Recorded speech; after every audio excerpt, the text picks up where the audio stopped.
मैं आज हमारे बीच में वचन चर्चा करना चाहूंगा, अनुग्रह ही से हमारा बुलाया गई है, या अनुग्रह ही से हमें बुलाया है। समझ आ रहे हो ना? परमेश्वर ने मुझ पर अनुग्रह किया है और उसने अपने संतान के लिए बुलाया या अपने संतान ठहराया है। परमेश्वर और तुम्हारा बीच में क्या संबंध है? आपने क्या अच्छा काम किया परमेश्वर के लिए? कुछ भले काम करते हो क्या? हमारे गीतों में लिखा था, पापों में मरा था, कुछ भी आसान नहीं था, बचा लिया है अनुग्रह ही से, है ना? मेरे भाई बहनों, आज इस भवन में आप लोग आए हो क्योंकि परमेश्वर के अनुग्रह तुम्हारा ऊपर में है। अनुग्रह का मतलब समझ आ रहे हो ना? परमेश्वर का दया, परम आत्मा का दया तुम्हारा ऊपर में है। परम आत्मा का दया तुम्हारा ऊपर होने से इस भवन का रास्ता को तूने नहीं भूला, इस भवन को रास्ता पर वो ले आया है। यीशु ने कहा था, पिता ने जिसको बुलाता है वही मेरे पास आ सकता है। मेरे भाई बहनों, परमेश्वर की आत्मा या परमेश्वर का दया तुम्हारे ऊपर में है। प्रभु क्या कहता है? मैं जिसको मैं चाहता हूं, जिस पर मैं अपने दया दिखाता हूं, और जिसको नहीं चाहता उसे अपने क्रोध भी दिखाता हूं। मेरे भाई बहनों, परमेश्वर का अनुग्रह या परमेश्वर का दया तुम्हारे ऊपर में, इसलिए तुम कितना धन्यवादित हो। मैं बहुत धन्यवादित हूँ। आज मैं तुम्हारे बीच में खड़ा हो सकता हूँ। रात भी मर सकता था, है ना? कल भी मुझे मर सकता था, अभी भी मेरा बोल चाल भी बंद हो सकता था, फिर परमेश्वर ने मुझे अभी तक क्या है, भले चंगा करके और तुम्हारा बीच में मुझे खड़ा होने का प्रभु मुझे क्या दिया है। आमीन। अपने को पहचानो, परमेश्वर का अनुग्रह तुम्हारे ऊपर है और परमेश्वर तुम पर दया करता है। ये बात को आप समझो। परमेश्वर का अनुग्रह नहीं होता, आज आपको जीवित नहीं रहता। समझ सकते हो ना मैं क्या कहना चाहता हूं? अपने हाथों को समझता है। परमेश्वर का अनुग्रह तुम्हारे ऊपर में है। परमेश्वर मुझसे कैसा प्रेम करता है? क्या आप परमेश्वर के कुछ कर सकते हो? संसार के लोग ये समझते हैं, मैं बहुत अच्छा दान दूंगा, है ना, फल फ्रूट को मैं बलिदान चढ़ाऊंगा या चढ़ावा कर दूंगा, भगवान मुझसे खुश रहेगा और अपने आनंद को मुझको देगा। सच में फल फ्रूट में भगवान खुश हो सकता है तो वो असली भगवान नहीं है। अरे परमेश्वर तो आकाश और पृथ्वी का सृष्टि करने वाला, तो पैसा में कैसे खुश रहेगा? समझ आ रहा हो ना?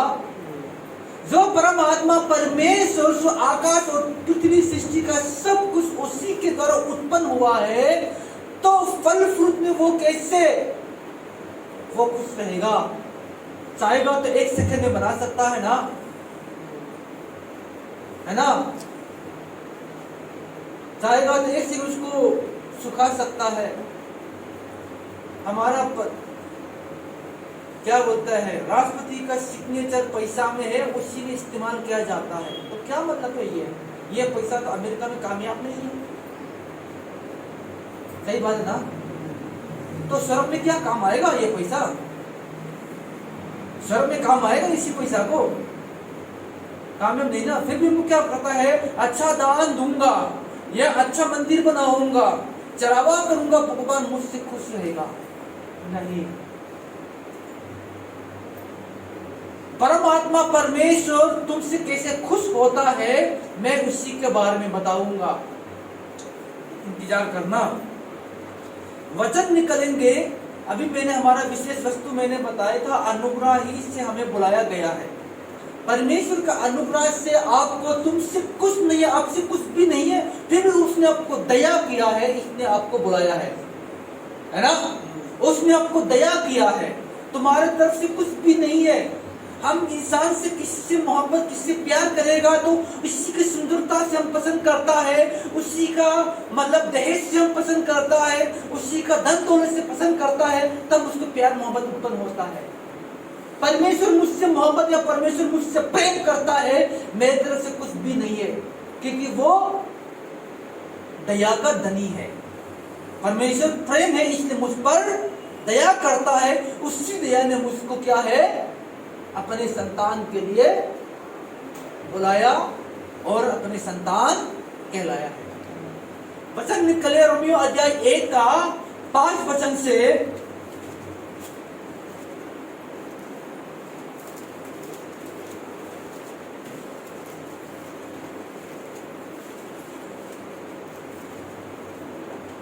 छह वचन तक हम पढ़ेंगे।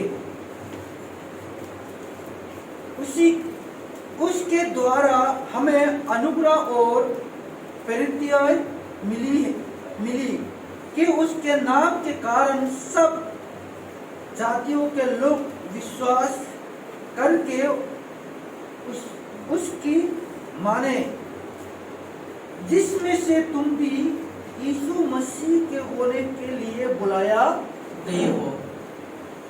क्या लिखा है? जिसमें से तुम भी यीशु मसीह के होने के लिए बुलाया गए हो।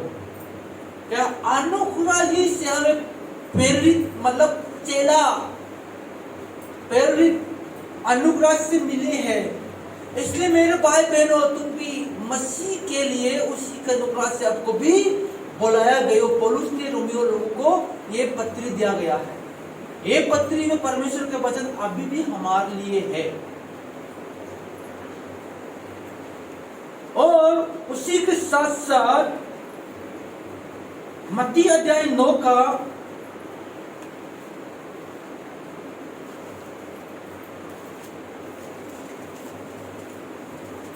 35 से हम पढ़ेंगे।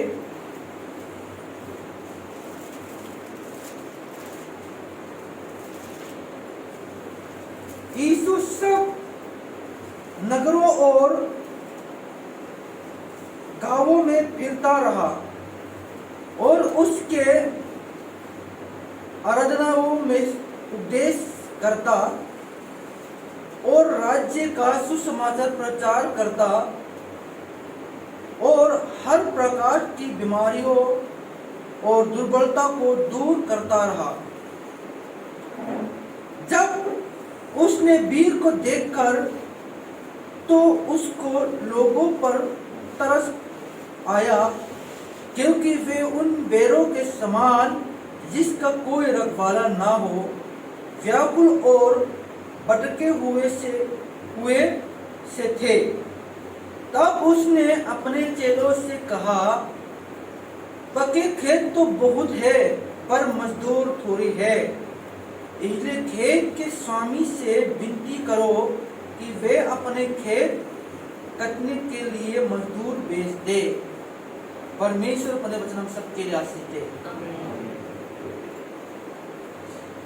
इसमें से यीशु मसीह ने क्या, नगरों और गांवों का चला आया फिरा करता था। तब यीशु मसीह, उसके पीछे बहुत लोग आ गए, बहुत भीड़ हो गई। और यीशु मसीह ने लोगों को देखा तो उन पर बहुत दया या अनुग्रह या तरस किया, क्योंकि यीशु ने क्या कहा उन लोगों को, बिना रखवाली के, बिना चरवाहा के, बिना मालिक का, है ना, जिसका कोई रखवाला ना हो, बिना मालिक की तरह, बेर की तरह सब लोग भटक गए। इसलिए इसमें क्या बताना चाहता है मेरे भाई बहनों, हम भी अपने मालिक को पहचानता नहीं है। मन मर्जी में हम अपने जीवन को बिताते हैं, अपने सोच की इच्छा में। बाइबल हमें बताते है, तुम सत्य को जानोगे, सत्य तुम्हें स्वतंत्रता करेगा। हम सच्चाई कोई भी नहीं, सच्चाई का मार्ग भी जानता नहीं है। जिसने पड़ोसी ने बताता है वही हमको मानता है, जिसने मेरा बाप दादो कहता है उसको हम मानता है। सही बात ना? हम सच को मालूम नहीं होता, फिर भी सत्य कौन है? सत्य तो परमेश्वर है ना। अपने सोच के ऊपर परमेश्वर आपके सोच के अंदर नहीं है, तुम परमेश्वर के अंदर में हो। क्या मैं मकान के बाहर हूं या मकान के अंदर में हूं? है ना। मैं और मकान कौन सा बड़ा है? मैं उसके अंदर में होगा तो वो मेरे से बड़ा है ना। हम समझते परमेश्वर का अपने सोच के अंदर डालते हैं। परमेश्वर तुम्हारे सोच के अंदर मत डालो। परमेश्वर तुम्हारे भले काम जानता है, परमेश्वर तुम्हारा जरूरत को जानता है। हम परमेश्वर को भी नहीं जानते, हम अपने मन मर्जी में हम अपने जीवन को बिताते हैं। वीरवार को मैं बसंत विहार में गई, एक भाई एक बहन ने मुझको अपने घर में प्रार्थना के लिए बुलाए। मैं उसके घर जाके मेरे मन रोने का दिल आ गया। उस परिवार देखकर बहुत मैं तरस खाया, मैं कुछ नहीं कर सकता। उस परिवार को शैतान ने कैसे सताया है, कैसे परेशान करता है शैतान ने, क्योंकि शैतान को पूजा करते थे और घर में बत्ती जलाते थे, शैतान का पूजा चलाते थे। परेशान होते उसने पिछले हफ्ता मेरे घर में आकर वो कहीं से पूछते पूछते उसने हमारे चर्च को में आए। हम उससे बात नहीं करके उसने मैंने अपने नंबर दिया और उसने फोन किया अपने घर में। 4 साल पहले उसका पति 4 मंजिल से वो गिरा, उसका पति लकवा जैसा हो गया, हाथ तो चलता है, पैर सब टेढ़ा हो गया। फिर भी डंडा का सहारा लेकर चलते चलते उसने जूस बेचते थे। उसके पास एक लड़का था, डॉक्टर ने कहा था ये 18 साल होगा, ये लड़का मर जाएगा। 18 साल हो गया, मर गया। अभी इसके पास 3 लड़का बचा है। डॉक्टर ने फिर कहा ये भी 18 साल होने वो भी मर जाएगा, क्योंकि 6 साल के बाद लकवा बनेगा, 18 साल होते होते कमजोर होते मर जाएगा। और तीसरा भी ये भी ऐसा ही होगा। अभी 6 साल हो गया, एक पैर टेढ़ा होना शुरू कर दिया। चौथी नंबर तो अभी बच्चे हैं, अभी कुछ नहीं हुआ। शैतान ने उसका परिवार कैसे, उसका परिवार में श्रापित है। समझ आ रहे हो ना, श्राप है वो। हम लोग सुसमाचार प्रचार करते थे, हम अपने पादरी के साथ गए थे। यीशु मसीह के नाम से जैसा गाड़ी ब्रेक करता है ना, उसको हमने ब्रेक कर दिया। उसको पवित्र आत्मा अपने काम करेगा। आमीन। जब गाड़ी स्पीड चलता है तो क्या ब्रेक करेगा तो क्या होता है? स्लो होता है तो रुक भी है।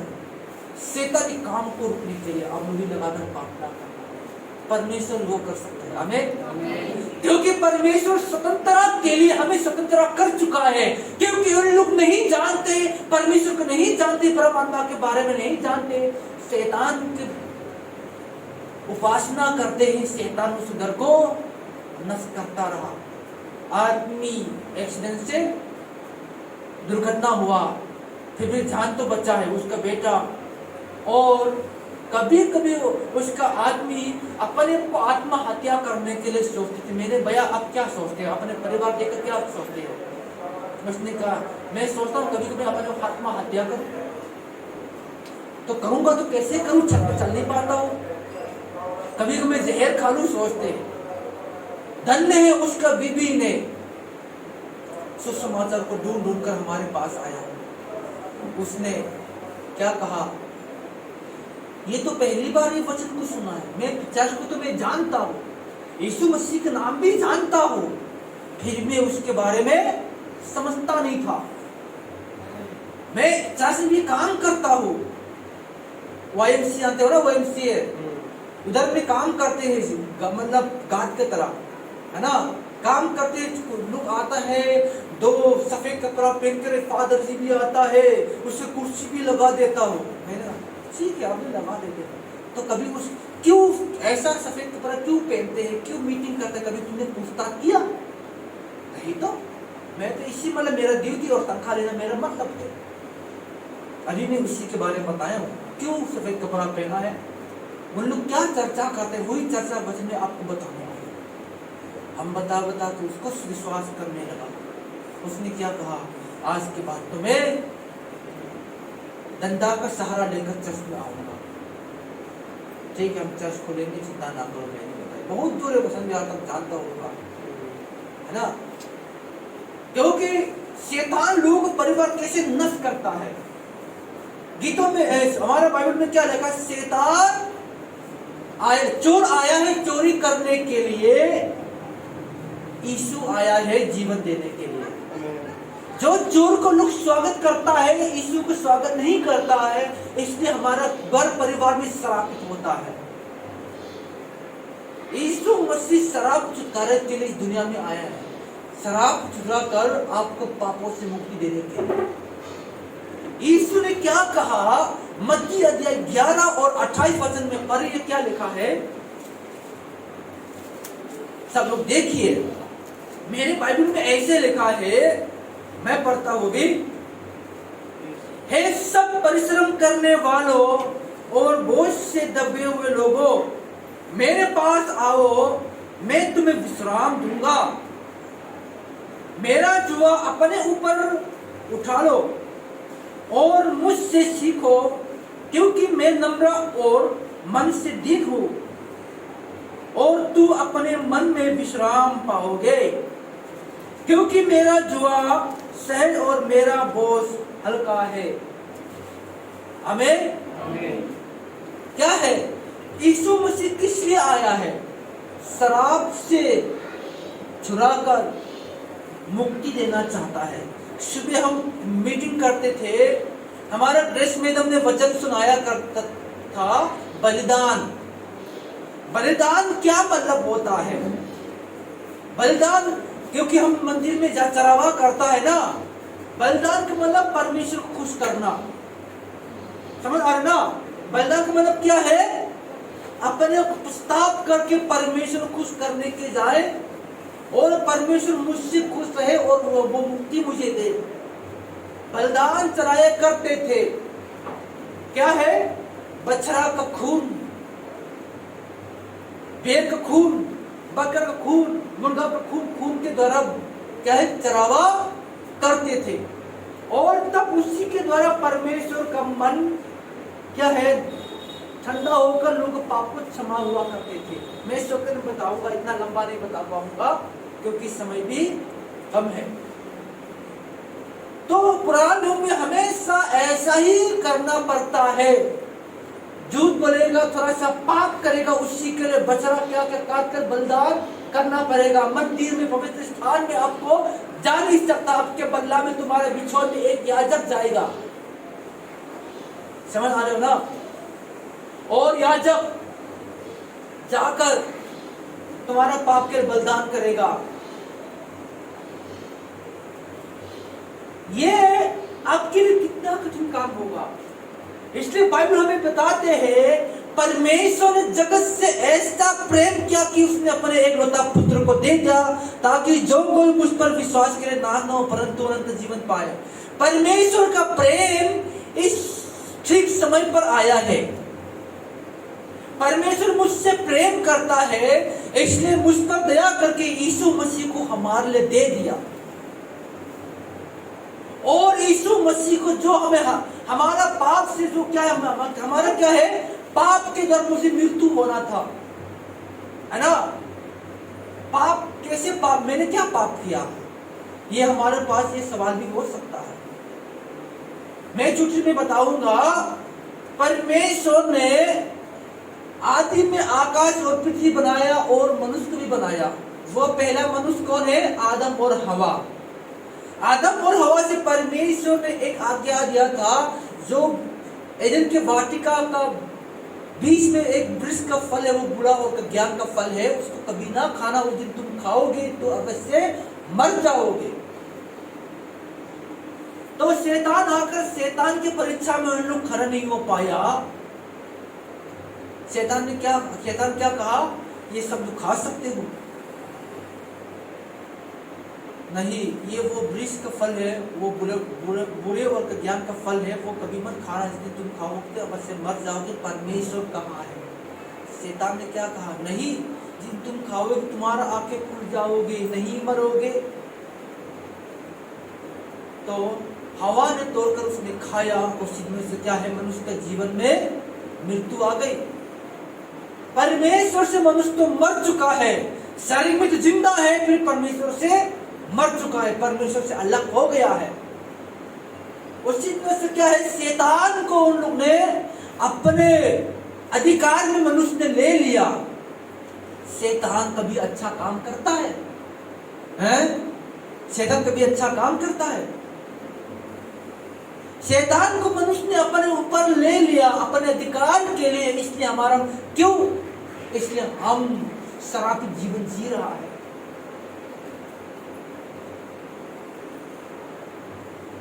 श्रापित जीवन, हम अपने मर्जी भी जी नहीं पाता है। मनुष्य के अंदर में अशांति हो गया, मनुष्य के अंदर शांति नहीं है। ये श्राप जीवन क्या, अशांति। समझ आ रहे ना? श्राप जीवन क्या है, अशांति। शांति नहीं होता, वो अशांति, डर, यही है। बीमारी, ये भी शराब है। समझ आ रहा ना? गरीबी, वो भी शराब है। शराब जीवन में हम जी रहे हैं, और ये शरीर मरने के बाद भी क्या है,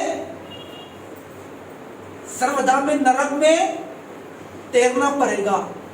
कितना बड़े शराब है। वो शराब को किसी दवाई से वो चंगा नहीं कर सकता। समझ आ रहे ना? इसलिए परमेश्वर इस शराबी से छुड़ाने के लिए यीशु मसीह को 2000 साल पहले आया है।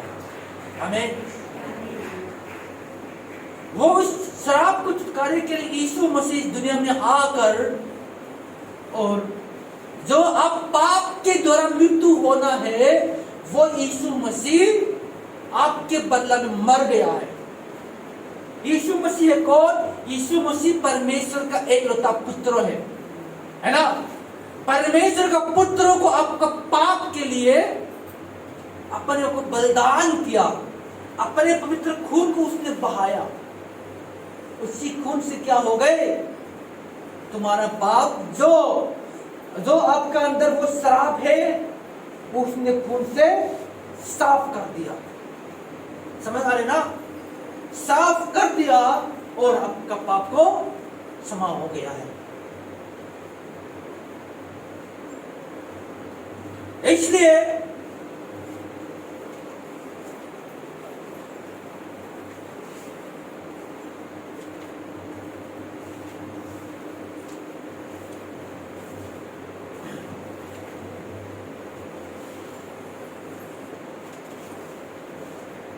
यीशु ने क्या, परमेश्वर के वचन ने क्या कहा?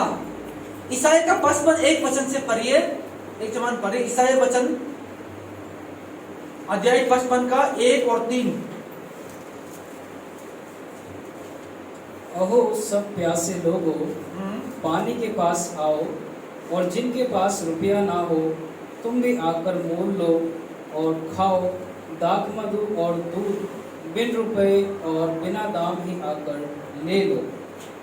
कान लगाओ और मेरे पास आओ, सुनो, तब तुम जीवित रहोगे, और मैं तुम्हारे साथ सदा की वाचा बांधूंगा, अर्थात दाऊद पर की अटल करुणा की वाचा। बस परमेश्वर का वचन क्या कहता है? आओ प्यासा लोगों, पानी के पास आओ, है ना? इसलिए यीशु में क्या, बिना मोल देकर पी लो, बिना मोल देकर खा लो। क्यों? परमेश्वर के अनुग्रह ही से हमको मुफ्त, बोलते हैं ना, मुफ्त कर दिया है। जो हम कर्म करके, जो शांति प्राप्त करने के लिए कर्म करते करते पा नहीं सकता, तो परमेश्वर की दया में हमको मुफ्त कर दिया यीशु मसीह के द्वारा। आमीन। लोग रोज दिन चरावा करता है भगवान खुश करने के लिए, कुछ नहीं हो पाता, आदत हो गया, कुछ नहीं हो पाता। आज मेरे भाई बहनों, यीशु मसीह के बलिदान के द्वारा परमेश्वर आनंद हो गया। आमीन। इसलिए तुम्हारे परमेश्वर का दरबार खुल गया है। आओ मेरे पास, यीशु ने कहा है, सब परिश्रम करने वालों मेरे पास आओ। अभी दरबार बंद नहीं है, मेरे पास आओ। ये परमेश्वर दरबार खुला है। क्यों? यीशु मसीह के बलिदान के द्वारा। समझ आ रहे ना? जो कोई उस पर विश्वास करेगा वो नाश नहीं होगा, कहता है। जो यीशु पर विश्वास करता वो परमेश्वर के दरबार में आ जाता है। समझ आ रहे ना? यूहन्ना अध्याय 6 और 27 वचन में लिखा है, यीशु ने क्या कहा? नाशवान भोजन के लिए तुम लोग क्यों परिश्रम करते हो? नाशवान भोजन के लिए तुम लोग क्यों परिश्रम करते हो?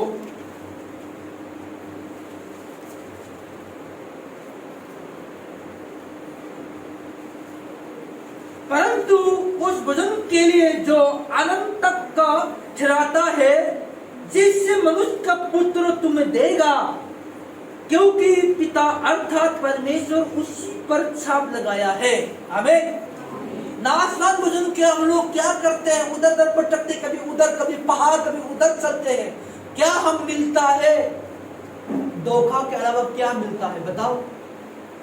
सच में बताना चाहता हूँ मेरे भाई, दिल और मन से, सच्चाई मन से सोचो, क्या सच में आप शांति पाना चाहते हो? दुनिया धोखाधड़ी है। अब सच में अपने मन में मेरे वचन को समझने के लिए कोशिश करो मेरे भाई बहनों। तुम अपने पाप की क्षमा कर आप कुछ भी नहीं कर सकते हो। एक करोड़ कुंतल भी सेफ चरावा करो, उसमें तुम्हारा पाप क्षमा नहीं होगा। बड़े बड़े मंदिर भी बना लो, बड़े बड़े चर्च भी बना लो, तुम्हारा पाप क्षमा नहीं होगा। समझ आ रहे हो ना? तुम कभी दारू मत पियो, अच्छा बोलचाल रहो, तुम्हारा पाप क्षमा नहीं होगा। परमेश्वर ने पापों की क्षमा के लिए एक मार्ग तैयार किया, वो यीशु मसीह। जो यीशु पर विश्वास करने वालों को उसका पाप क्षमा किया जाता है या नहीं? अब मेरे साथ हो क्या? हाँ, सच में मिशन बता रहा हूँ। देखा, यीशु ने मार्ग और सत्य और जीवन में ही, वो बिना मेरे द्वारा कोई पिता के पास नहीं जा सकता है। परमेश्वर ने एक ही रास्ता तैयार किया, वो यीशु मसीह। जो यीशु पर विश्वास करता है। अभी मैंने कहा था ना, परमेश्वर का अनुग्रह से हमको हमारे लिए रास्ता खुला है, ये मार्ग खुला है। वही मार्ग यीशु मसीह है। इसलिए अनुग्रह से आपको बुलाया गया है। आज पवित्र आत्मा ने आपको बुलाया, आपका मन में छुआ है, इस भवन में आए। मैं तुम्हारे घर पे तो आए नहीं, अगले संडे मेरे चर्च में आ जाओ, मैंने किसी को नहीं बुलाया था ना। इसका मतलब मेरे परमेश्वर का अनुग्रह को समझने के लिए कोशिश करो। और लोगों ने पूछा यीशु से, हे गुरु हम क्या करें? परमेश्वर की सेवा हम कैसे करें? यीशु ने क्या कहा? परमेश्वर की सेवा तो यही है, जिसने जिसको भेजा उसी पर विश्वास करो। आमीन। आप यीशु पर विश्वास करने से परमेश्वर तुम पर आनंद हो गया। वो संसार तुम्हें नहीं दे सकता है, परमेश्वर को शांति देगा।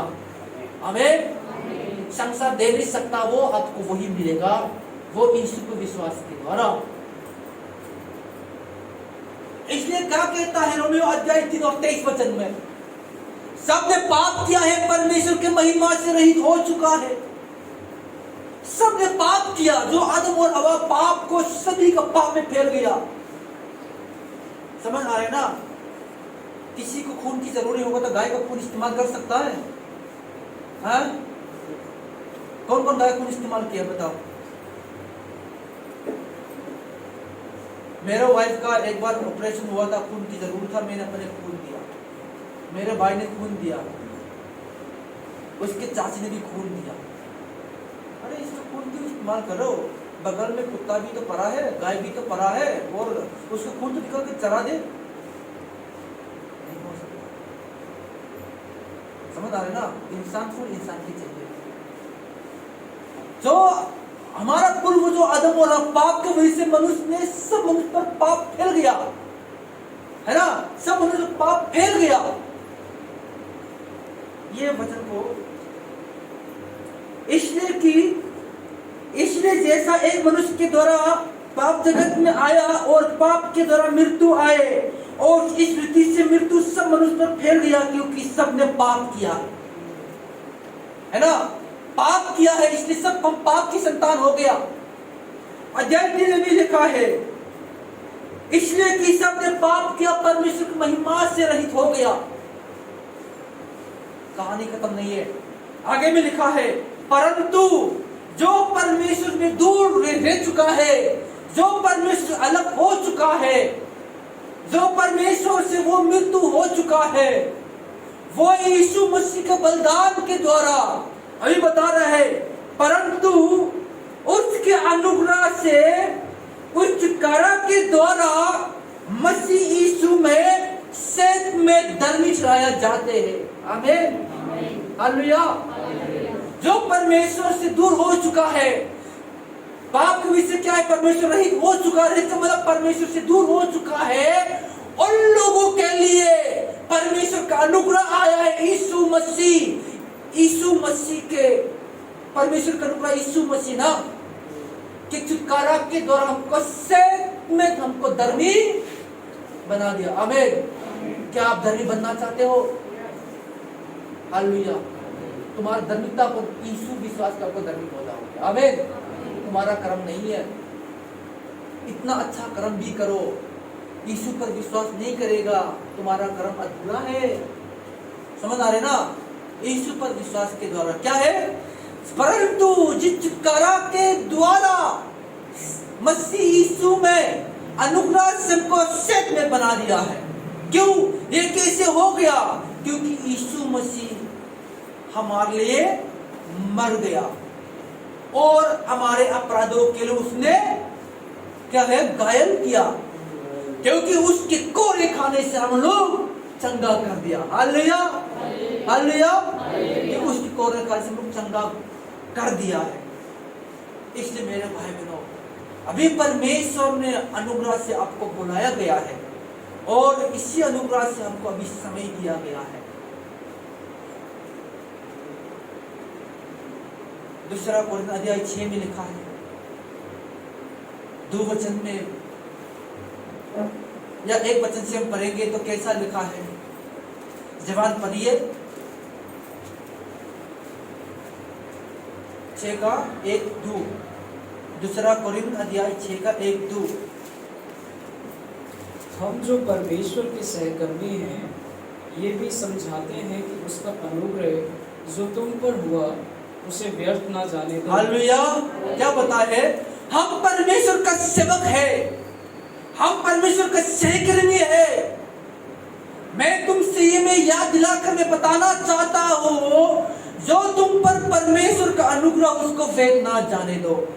परमेश्वर ने अभी दरबार खुला है, आओ मेरे पास, विश्राम मैं दूंगा, मेरे पास आ जाओ बोला है। इसी समय आप यीशु मसीह दरबार में नहीं आएगा तो तुम खुद अपने लेखा देना पड़ेगा, अपने लेखा आपको देना पड़ेगा। परमेश्वर अभी तुम्हारे साथ देने के लिए आए, आओ मेरे पास बढ़ो, आगे बढ़ो। क्योंकि वह तो कहता है, अपनी प्रसन्नता के समय मैंने तेरी सुन ली, और उद्धार के दिन मैंने तेरी सहायता की। देखो अभी वह प्रसन्नता का समय है, देखो अभी वह उद्धार का दिन है। आमीन, आमीन। मैंने उद्धार पाने के लिए मैंने आपको सहायता की है। सहायता किस लिए किया है? परमेश्वर ने हमारे उद्धार के उपाय किया है। समझ आ रहा है ना? उपाय को है ना क्या? परमेश्वर क्या उपाय के? यीशु मसीह को। आमीन। यीशु मसीह के द्वारा हमारा उद्धार का मार्ग खुल गया है। अभी देखो उद्धार का दिन हो रहा है। देखो अभी परमेश्वर प्रसन्न हो रहा है। अभी, कल नहीं बताया, परसों नहीं, अभी बताया। मेरे भाई हम धन्य हैं। आमीन। मेरे बातों को आप समझ सकते हो ना? ना सुनने कोई दिक्कत तो नहीं ना? समझो मेरे भाई बहनों, मैं जानता हूँ मैं सही से मैं हिंदी बोल नहीं पाया हूँ, फिर भी मैं विश्वास करता जो मैंने कहा है आप लोग समझ गया होगा। मैं आप लोग से बहुत प्रेम करता हूँ भाई बहनों। शराब से छुटकारा पहुंचाओ। शराब क्यों अपनाएंगे? आशीष को अपना लो, है ना? जिसने यीशु को अपनाता है वही अपने घर के आशीष अपनाता है। आमीन। मेरे घर में पैसा कमी नहीं है, तुम्हारा घर में पैसा कमी नहीं है, तुम्हारा घर में खाना पीना कमी नहीं है। कमी एक है, यीशु मसीह। यीशु मसीह होगा सब कुछ होगा। आमीन। मेरे पास पैसा है, 1 रुपया 2 रुपया हमेशा रहेगा मेरे घर में, ज्यादा तो नहीं है। मेरे घर में खाना पीना ज्यादा तो नहीं है, कमी नहीं है। सुबह और शाम खाने की तो है ना? तुम्हारे पास भी है? देखो तुम्हारे पास है 1 साल के लिए, 2 साल के लिए। संगम भैया के पास तो मैं गेहूं तो कम से कम 2 महीना के तो होगा, है ना? खाना पीना कमी नहीं है, कमी यीशु मसीह है। यीशु मसीह हमारा घर में हो, सब कुछ हमारा है। Hallelujah, hallelujah. क्योंकि जो कुछ उत्पन्न हुआ उसी के द्वारा सब कुछ उत्पन्न होता है। वो मालिक तुम्हारा घर में होगा, सब कुछ तुम्हारा ही होगा। इसी को क्या है? अनुग्रह से आपको समय दिया गया। इसी का अनुग्रह से हमको परमेश्वर ने बुलाया गया। आमीन। इतना ही कहूंगा। परमेश्वर सबको आशीष दे। सबको जय मसीह।